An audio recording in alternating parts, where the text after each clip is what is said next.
Actualidad, espectáculos, negocios, deportes, todo en TV Radio Miami, la nueva televisión.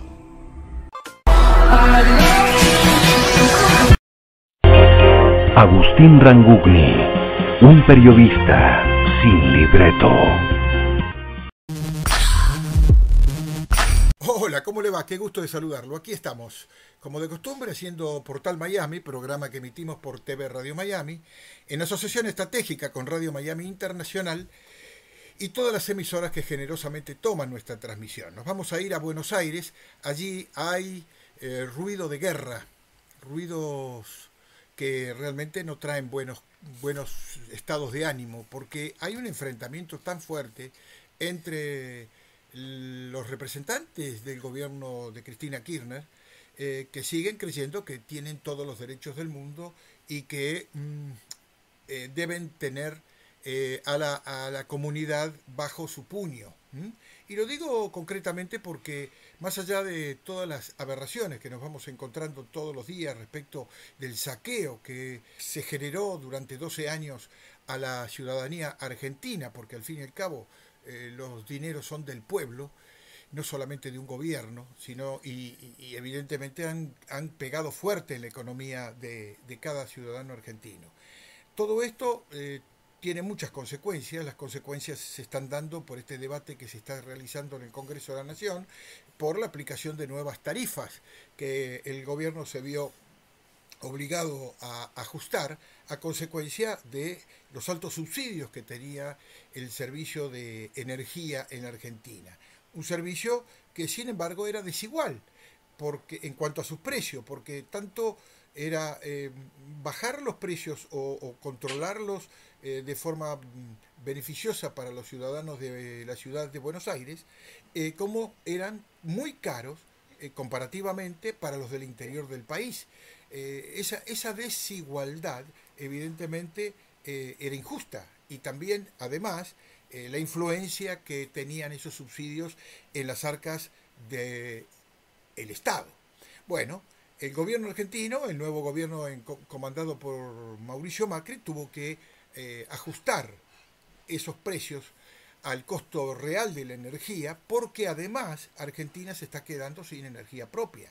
Tuvo que salir a reemplazar, por ejemplo, la provisión de gas que nos estaba dando Bolivia, a conseguir a un precio más caro, pero ante la circunstancia no hubo otro camino que contratar con Chile. Todo esto traducido en situaciones de violencia que se van multiplicando. Ahora hay amenazas a la vicepresidenta de la Nación que le proponen o le prometen volarle la casa, matarla concretamente, o apedrear al presidente de la Nación en su último viaje a Mar del Plata, lo que está ya en la mira de la justicia a efectos de detectar quiénes fueron los responsables de esas agresiones. Vamos a ver qué pasa. Pero quien está siguiendo muy de cerca esto y nos va a ampliar la información es la periodista Laura Grayev. Ella es licenciada en letras y también es especialista en arte y literatura. Tenemos mucho gusto de darle la bienvenida. ¿Cómo te va, Laura? Bienvenida. Hola, Agustín, es un placer oírte. Y además, recibirte. Mira, vos sabés, te oigo tan informado que me parece que estuvieras aquí, porque has dicho con mucha claridad el problema que está surgiendo. Me llama la atención porque es como si estuvieras acá de veras. Bueno, es que uno no puede alejarse de los problemas que vive el país, ¿no? Lamentablemente uno los siente como propios aún estando lejos. Claro. Bien, pero a veces hay una visión distorsionada, ¿verdad? ¿Y cómo decir todo esto? Estamos viviendo un momento de transición, diría yo. Hemos salido de un periodo bastante oscuro, de 12 años de un gobierno autoritario que, si bien llegó de manera democrática, es decir, por voto, a hacer lo que fue, no ejerció una verdadera democracia. Porque cuando hablamos de democracia tenemos que hablar de que todos los ciudadanos son iguales ante la ley, ¿verdad? Eso es lo más importante. el acceder a través del voto sería el primer paso, pero no el único. Este gobierno cada vez fue tomando mayores atribuciones. ¿Nosotros qué tenemos? Nosotros tenemos una división: poder ejecutivo, poder judicial y poder legislativo. Bien, aquí teníamos en cambio un poder ejecutivo que abarcaba todo. Pero no solamente eso, al venir este otro gobierno, el gobierno se ha encontrado ¿con qué? Con una corrupción tremenda que repercute en la parte económica. Es muy difícil decir esto así tan brevemente y tan casi livianamente, pero es así. Esta corrupción ha ido de una manera. Ayer justamente oía a un periodista analizarlo, cómo se llegó a esto. Y se llegó de una manera demagógica, que es la mejor manera de no herir aparentemente a nadie y apoyar a muchos. Y no es así. ¿Qué sucedió?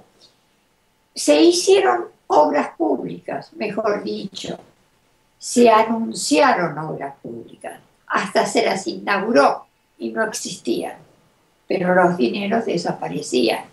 Entonces, ¿qué pasa? El que ha llegado ahora, el presidente Macri, se ha encontrado, y todo su gabinete, se ha encontrado con un país devastado, económicamente devastado. Y a la gente un tanto, ¿cómo decirte?, un poco desubicada, en el sentido que no sabe qué pasa, qué ocurre, por qué estamos así. A todos nos parecía muy normal, me incluyo, lo que pagábamos en energía, cuando la energía era prácticamente regalada. Y nosotros no tenemos fuentes porque no tenemos infraestructura. Porque la infraestructura que supuestamente el gobierno anterior había hecho o había implementado no existía. Exactamente. Entonces, y ahí está el problema. No tenemos energía porque no tenemos acueductos suficientes, por ejemplo. Yo no soy ingeniero, pero es fácil de comprobar esto. Y el presidente Macri es una persona clara que lo ha dicho así, con claridad, me repito, meridiana. No tenemos infraestructura. Y para tener infraestructura necesitamos medios. Y para tener medios necesitamos que nos ayuden, no como tipo limosna, sino que vengan a invertir en nuestro país. Porque tiene potencialmente mucho, muchísimo. Tiene un caudal humano, sobre todo muy capacitado. Ahora tiene ese lastre anterior que es la corrupción. Yo ansío con toda mi alma que los culpables sean penalizados, para que la justicia se la vea. Porque no sé si estás de acuerdo conmigo, pero no es que haya que hacer, que meter preso a todo el mundo, qué sé yo, o tomar medidas así dramáticas. No, poner cada cosa en su lugar. El que delinquió, tiene que caer bajo la mano de la justicia, o tiene que estar en manos de la justicia. Y la justicia no debe ser lenta, si no, no es justicia. Entonces estamos esperando eso. Por otra parte, ahora surge una cosa extraña que no consideraba Macri. El presidente Macri es una persona muy accesible, como buen deportista se mete en todas partes, y libre de casi de custodia, y ha pasado por un momento bastante crítico en Mar del Plata hace unos días, tal como tú lo decías. A pedradas lo han tomado, estando en su coche, que no es blindado, y que creo que ahora se va a tomar esa medida, y también el que se vaya de un lado al otro, que su movilidad sea más bien aérea que digamos, por tierra. En fin, tomar medidas un poco más serias. Porque hay violentos. Sí, la prueba está que a esta altura del mandato del presidente Kirchner, perdón, del presidente Macri, en los últimos 6 meses ya hay 16 exfuncionarios del kirchnerismo procesados en la justicia. Esto demuestra el grado de tragedia que significó la corrupción para la Argentina. Tremenda, tremenda. Yo creo que ninguno de... Intuíamos algo, ¿verdad? Muchos. Pero no creíamos que era de este calibre. Es tremendo. Y mira, uno de los últimos episodios de esos de los en un convento, por amor a Dios, es una cosa aberrante, que escondan dinero en un convento. Bueno, hay cosas que casi entre risueñas y trágicas, tragicómicas diría yo, ¿no? Pero el país está esperanzado. Todos creemos que vamos a salir.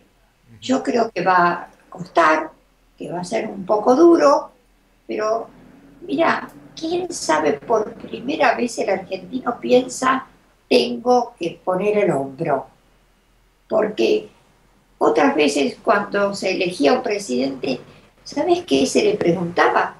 ¿Qué va a dar? Y eso no es lo que hay que pedirle a un presidente. A un presidente hay que pedirle ecuanimidad, hay que pedirle mira, tiene que darse cuenta que, bueno, este presidente nos va a llevar hacia el futuro. Tenemos que ver los otros países. Tenemos potencialmente muchísimas, pero muchísimas cosas físicas y humanas. Entonces, basándonos en eso, yo creo que vamos a pasar este mal momento. Yo confío mucho en el presidente Macri, primero porque no, él guía, pero se reúne en equipo, es decir, no se siente un Dios omnipotente, que eso es el peligro, ¿verdad? Ese sentido de la dictadura, de la qué sé yo, de tener el poder en las manos, todo eso no lo veo a Macri así.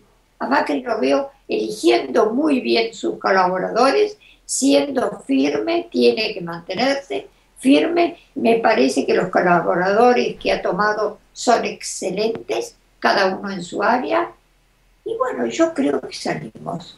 Bien. Hay evidentemente, Laura, un hecho que grafica la magnitud de la herencia recibida por parte del presidente Macri respecto del mandato de Cristina Kirchner y Néstor Kirchner, que son los responsables de los últimos 12 años de gobierno en Argentina, que en este momento están ya registradas 2.160 denuncias radicadas en el distrito de la ciudad de Buenos Aires, o sea, Capital Federal y Gran Buenos Aires. Es realmente terrible, ¿no? De ese total, 419 de esas denuncias van contra la expresidenta de la Nación. Néstor Kirchner tiene 193 denuncias de corrupción. El ministro, el señor De Vido, ministro de Planificación Federal, lleva 117 denuncias. El ex jefe de gabinete, Aníbal Fernández, lleva 108. Y hoy nos enteramos que ya va a haber una presentación judicial que involucra a todos los jefes de gabinete de Néstor y Cristina Kirchner, entre ellos al señor Massa.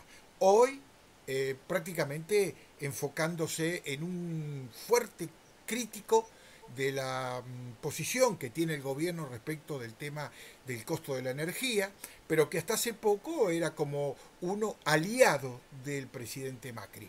Por lo tanto, aquí está todo tan embarullado esto que debe confundir mucho a la comunidad, ¿verdad? Sí. Sobre todo, vos nombraste esa Massa, ¿no? Es una figura que confunde muchísimo. Si tú quieres observarlo con ecuanimidad, sin tomar partido ni por una cosa ni por la otra, da verdades de pedrogullo. Es decir, bueno, sí, los ladrones no deben existir, la corrupción tampoco, la violencia, bueno, frases hechas.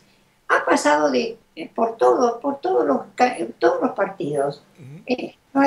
Yo creo que no le falta ninguno. Entonces no se sabe bien qué es lo que quiere hacer de su campaña, porque en verdad no es muy claro.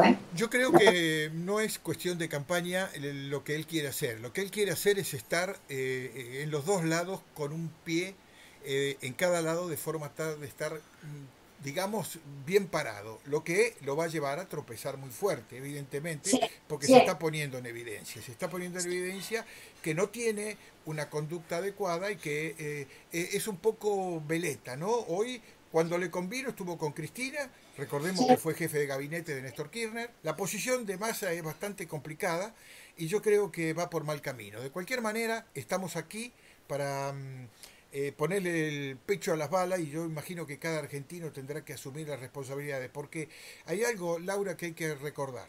Es una pena que cuando miramos para atrás, y no mucho atrás, sino apenas 6-7 meses atrás, hubo elecciones en Argentina, y en esas elecciones hubo un cabeza a cabeza entre los dos candidatos a presidente. Uno precisamente representaba a este desquicio que llevó 12 años a la Argentina a este lugar, a donde estamos hoy.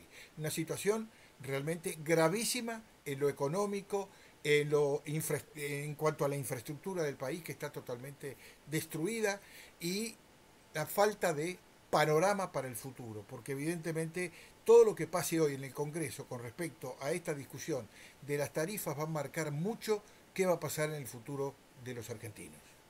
Sí, totalmente de acuerdo, totalmente de acuerdo. Ahora, esa división del voto ha sido por intereses espurios, porque se había acostumbrado al ciudadano no a que ganara su sustento, sino a que se le diera. El subsidio.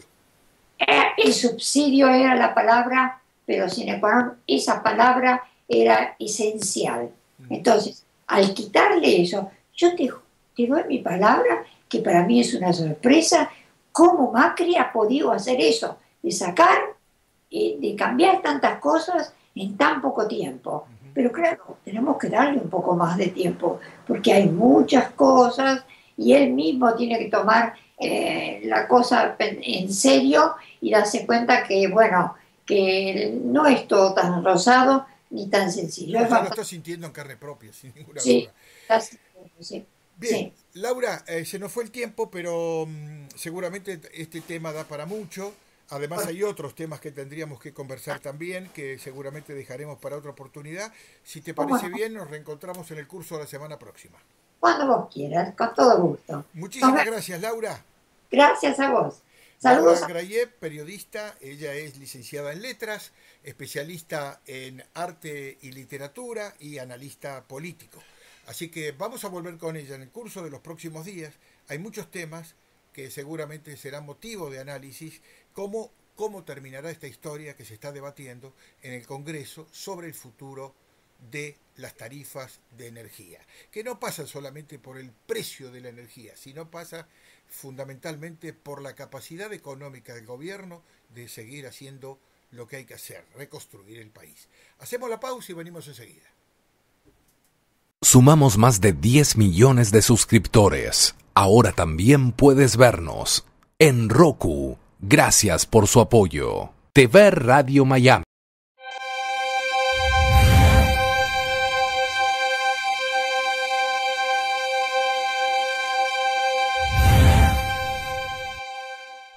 Después de un tiempo, uno aprende la sutil diferencia entre sostener una mano y encadenar el alma.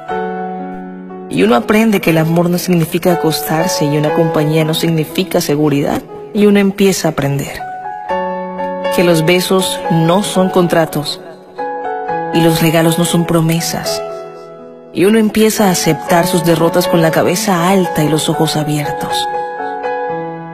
Y uno aprende a construir todos sus caminos en el hoy, porque el terreno de mañana es demasiado inseguro para planes, y los futuros tienen una forma de caerse en la mitad. Y después de un tiempo uno aprende que si es demasiado, hasta el calor del sol quema. Así que uno planta su propio jardín y decora su propia alma, en lugar de esperar a que alguien le traiga flores. Y uno aprende que realmente puede aguantar, que uno realmente es fuerte, que uno realmente vale. Y uno aprende y aprende. Y con cada día uno aprende. Con el tiempo aprendes que estar con alguien porque te ofrece un buen futuro significa que tarde o temprano querrás volver a tu pasado. Con el tiempo comprendes que solo quien es capaz de quererte con tus defectos, sin pretender cambiarte, puede brindarte toda la felicidad que deseas. Con el tiempo te das cuenta de que si estás al lado de esa persona solo por acompañar tu soledad, irremediablemente acabarás deseando no volver a verla.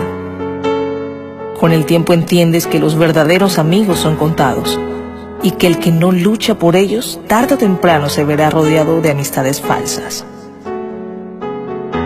Con el tiempo aprendes que las palabras dichas en un momento de ira pueden seguir lastimando a quien heriste durante toda la vida. Con el tiempo aprendes que disculpar cualquiera lo hace, pero perdonar es solo de almas grandes. Con el tiempo comprendes que si has herido a un amigo duramente, muy probablemente la amistad jamás volverá a ser igual. Con el tiempo te das cuenta que aunque seas feliz con tus amigos, algún día llorarás por aquellos que dejaste ir. Con el tiempo te das cuenta de que cada experiencia vivida con cada persona es irrepetible. Con el tiempo te das cuenta de que el que humilla o desprecia a un ser humano, tarde o temprano sufrirá las mismas humillaciones o desprecios, multiplicados al cuadrado. Con el tiempo comprendes que apresurar las cosas o forzarlas a que pasen ocasionará que al final no sean como esperabas.